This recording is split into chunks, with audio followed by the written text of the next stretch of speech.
Welcome to YouTube channel of Brilliant Academy of Learning. और आज हम लोग अभी प्रणीत रंजन से बात करेंगे।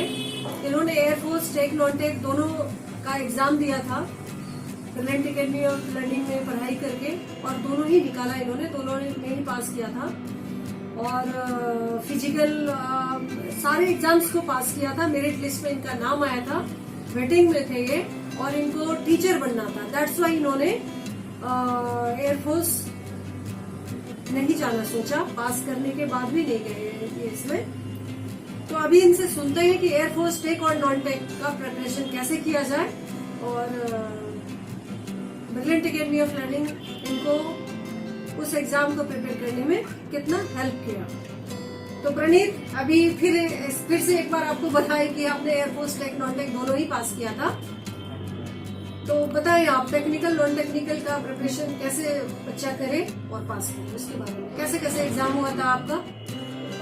तो सबसे पहले तो एयरफोर्स टेक्निकल और नॉन टेक्निकल देने के लिए कौन कौन एलिजिबल होते हैं।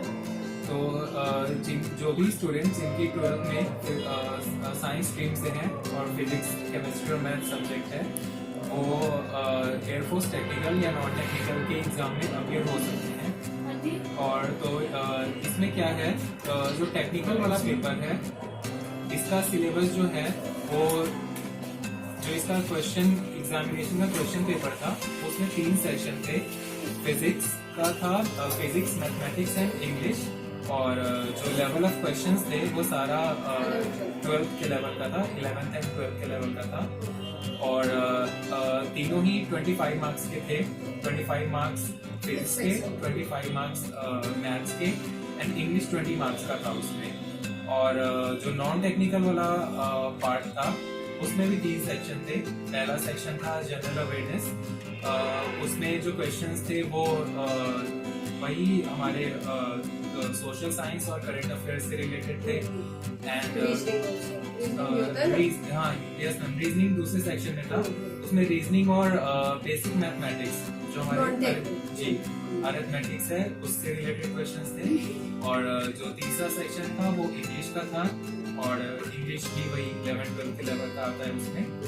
तो ये कंबाइंड एग्जाम जो होता है टेक्निकल नॉन टेक्निकल का जी, या कोई अलग अलग भी इसमें बैठ सकता है, अलग अलग भी दे सकते हैं। बिल्कुल बिल्कुल अलग अलग भी अपीयर कर सकते हैं। और इसका एग्जामिनेशन जो होता है वो ऑलमोस्ट 1.5 आवर का होता है, अगर कंबाइंड पेपर देता है जी। और जिन्होंने अलग अलग दिया है उनका टाइम ड्यूरेशन थोड़ा सा कम होता है। और ये रिटेन एग्जाम होता है। फिर रिटेन एग्जाम होने के बाद ही वो तुरंत ही 1-2 घंटे के अंदर ही रिजल्ट बता देते हैं। और फिर उसके तुरंत बाद उसमें साइकोलॉजिकल टेस्ट होता है, जिसमें हमारी डिसीजन मेकिंग की जीडी वगैरह होता है। जीडी और क्या हुआ, पर्सनल इंटरव्यू जीडी होता है जी। तो वो जीडी, और उसमें एक चीज ये थी कि जो मीडियम ऑफ कम्युनिकेशन है वो इंग्लिश कंपलसरी थी पर्सनल इंटरव्यू के टाइम पे। और ये सारा जो पूरा प्रोसेस होता है, इसमें 2 से 3 दिन लगते हैं, जो हमें वहाँ जहाँ भी हमें एग्जाम का सेंटर पड़ता है वहाँ जाना पड़ता है। और फिर उसके बाद लगभग 2-3 महीने के बाद उसका रिजल्ट आ जाता है। और फिर हमें उसके बाद होता है मेडिकल टेस्ट।